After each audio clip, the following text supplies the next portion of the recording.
airbags. They're for 2007 Dodge 2500 Cummins. They give you some zip ties and valve stem covers for locating the air fill, the hose where you're going to put it so you can refill the airlines. Now this one's a little bit different than the kit I got from my 2016. It's already got those braided lines on the end, and so we'll have to measure this out and make sure we cut it exactly in the middle so that way we can run it to both sides of the airbags and not have any clearance issues. And it looks like they got the rest of the bolts in here that we'll need to install into the actual airbag. We're going to be putting these plates on our airbag. You want to put on the side that has the air fitting. We'll put that on and we'll screw it in. Now, the thing about the instructions is, they say that these are labeled, but all of them are the exact same part. It says F, and there's not an F on this anywhere. It says A. So, Airlift, that might be something you might want to address. Also showing, next step after this is to put the carriage bolts in place. So, I guess that's the next step that we'll do after this. Guys, I'm going to loosely mount this for now. And I'm going to walk through these instructions just a little bit ahead. Since the instructions haven't been totally accurate up to this point.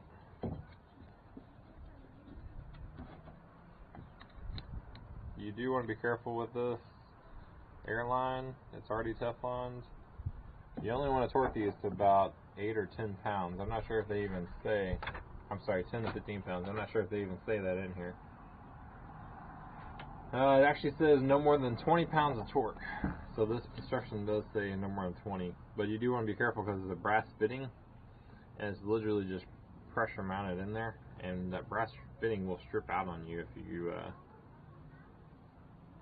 torque it too tight, which can be really easy on stuff like this to torque it too tight.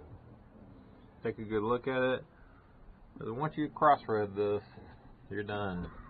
That's going to be another headache to deal with if you cross-thread it. So I'm just double checking to make sure. Alright, the next step on here shows that we take these brackets. We're going to run they call them the lower bracket. We're going to run the carriage bolts through these guys. And it's showing us to run it through like so. Funny enough, the lower bracket's actually different on the instructions too, so.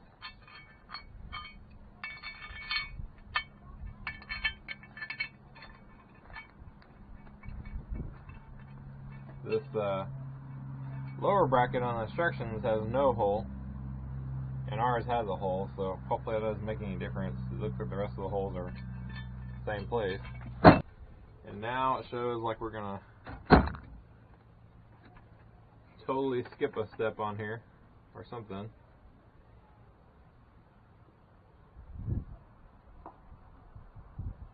We're gonna mount these others. Okay, so looks like this plate, and the good thing again we didn't follow the instructions to the T like it shows. This plate is supposed to go on here before you mount these bolts. Alright guys, it's already dark outside. I'm doing this after getting home from work. We're gonna have to modify these bolts like I was talking about earlier, so we'll do that in just a second. I want to finish putting these bags together.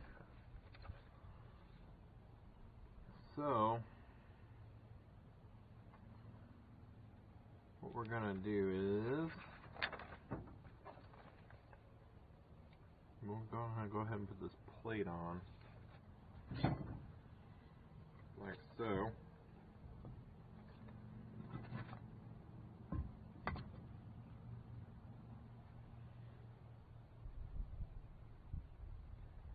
Then we're going to take these brackets.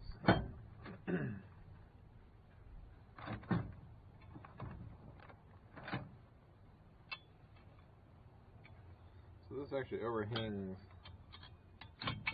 in the opposite direction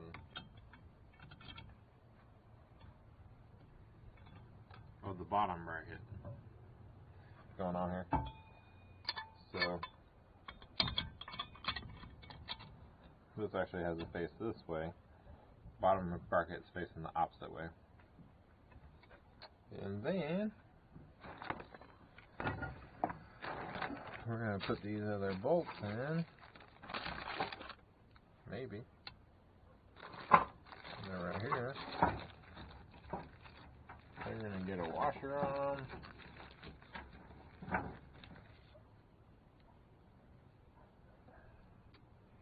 And then a flat washer.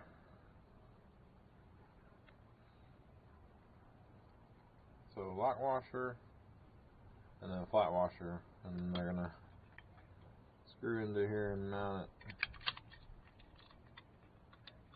And like before, we're just gonna loosely do this while we ensure that the instructions are accurate. So I'm gonna be taking the bump stops off of the truck. It's 215 millimeters. I've already got this side broke loose.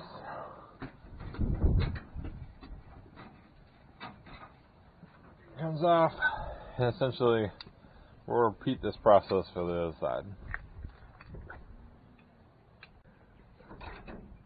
I always like using a 1/2 inch drive, and we just got some fun now.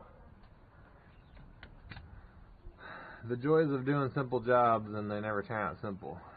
There's the end of the bolt for the bump stop. So that just added another hour or two to our project. Alright, so looks like measuring, we've got right at 1.25 inches, and then this is right at 1.5 inches. So we gotta take 1/4 inch off of these guys.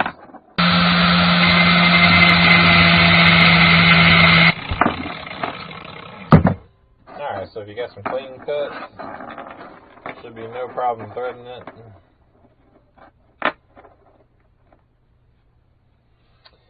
And if you notice, they're almost exactly perfect without. Lower the truck down so you can match this bracket up.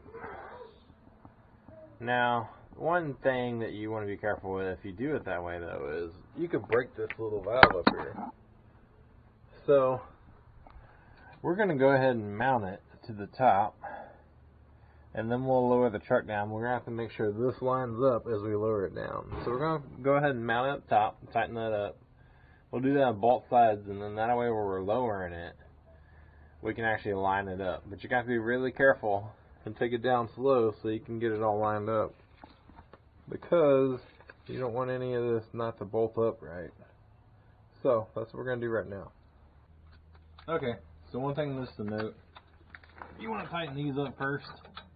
That way your bracket's in the right position.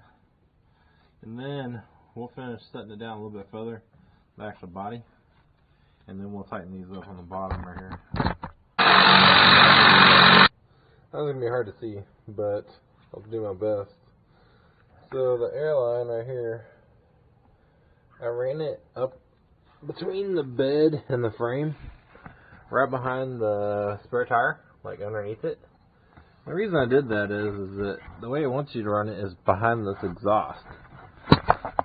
So then they supply you a heat shield that's supposed to protect it from the heat. Well, let's not even get it close to the heat. So instead of us doing it the way they were, we're going to keep it away from the heat. Give it nice good slack. We don't want it getting tightened up, overgrown bumps or something crazy like that. And I'm going to leave this loose, okay? I'm doing this for a reason, because you want it to have play. We don't want this getting in a bind. We want it to have a good amount of play, so that it gives room for it to, the axle to travel. So anyways, that's what we're going to do. Instead of running it by the exhaust, and just because mainly Doing it this way gives you a nice space between the exhaust and the airline. You need to make sure you get an even cut on this airline hose. I've seen a lot of people just use tin snips, stuff like that. I'm using a pipe cutter. Alright, you got a factory hitch mount. You're gonna notice it's got these holes already in there. So that's where we're gonna be mounting our actual airlines too, so it makes it easy to refill. These washer or nuts down on there. This guy's gonna go on there. Little, I don't know what they call it. Crush washer, I guess, is what it's called. It'll run down there and you'll feed it through like that. And what that crush washer is just gonna do is it's gonna help it stay in place. Run it down snug. Alright guys, so moment of truth, we are riding on air. Just gotta put a couple pounds in here. I'm gonna do 20 for tonight. Drive around with it for a day or two and check it. So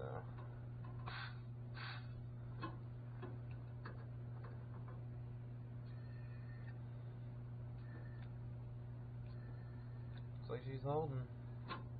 There's 20.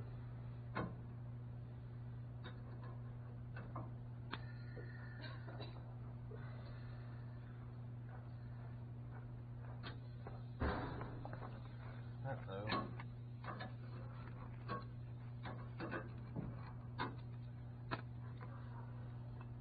Well, looks like we may have a bad check valve on this one. Let's try it again.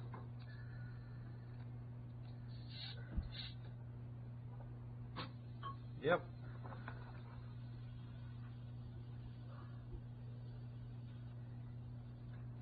Well, looks like we got a bad valve. So we got that whole kit installed to find out that this got a bad valve on here. Brand new box from Airlift. So just another problem we run into this with this kit. Definitely don't feel like this $380 worth if you get quality like that. Okay. Another problem. Every single one of your bolts is too long. What will happen is it stops. You still have a 1/4 inch play before it gets tight on the bump stop. Because look at the stock bolt. Look at the aftermarket bolt that's supposed to replace it. It is the wrong size. It needs to be shorter. It's topping out. You're going to keep trying to tighten it. That Allen head sucks. It's going to strip right out. So now what we need to do is modify the bolts that are sent with the kit by die grinding them down with a cutting wheel. We're going to cut them off the actual length they're supposed to be so that this kit will work and fit in there. That's a little too much BS to have to do with a bolt-on kit. So that's something else that, again, if you're watching, that's an improvement that can be made. Man, just send the right size bolt the first time, and that'll make a lot of customers happy.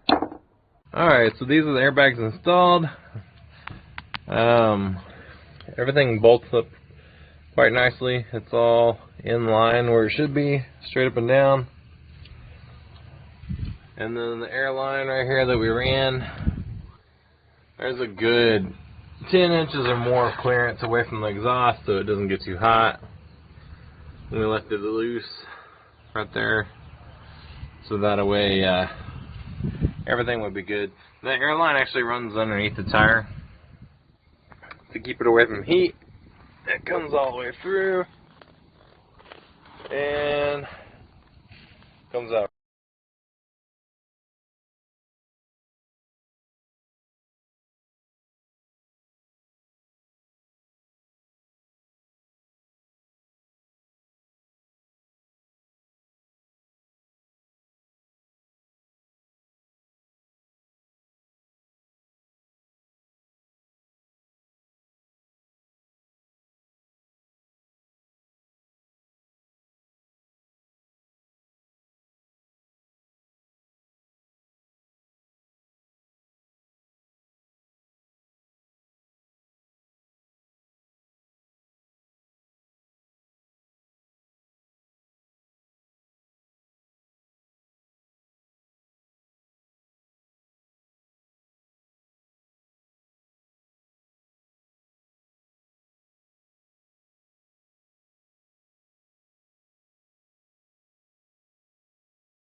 So in the airbag kit, you'll also notice that the Schrader valve was bad. The Schrader valve was bad, like, from the brand new kit. So we're lucky enough to have a valve stem on hand and a Schrader valve removal tool. And so we went ahead and removed it from a valve stem, an old valve stem, and we put that one in the airbag. And then it actually worked. So we fixed that problem. So it was a little frustrating having a brand new airbag kit and have a leaking Schrader valve. Definitely something you would not expect. We were also 3 days from taking our RV on a trip, and so there wasn't going to be much luck that I was going to be able to get a hold of Airlift and get them to send me another one in time for us to be able to take our RV. So overall, the kit review, I would say that the airbags worked really well. Everything bolted on, everything set in place. We took it on a trip. It worked and did what we needed to do, rode really well. But instructions were not very accurate. Parts were mislabeled, steps were mislabeled, some steps were missing. For having a leaking Schrader valve brand new, that was kind of a miss. The bolts being the wrong size, that was a miss. So not an easy kit to put on in the manner of the proper parts weren't supplied and proper instructions wasn't supplied. So I would say that overall, I'd probably give it a 3-star, and mainly because of the parts and instructions. I think the product is good overall, but if they can get the parts, instructions, and if they can make sure they send it with hardware that works, there's no leaking Schrader valves, that should be something that they check before they send you it. That overall it'd be a pretty good kit.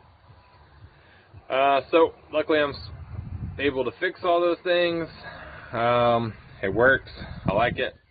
I love the location that I put the check valves, which is right here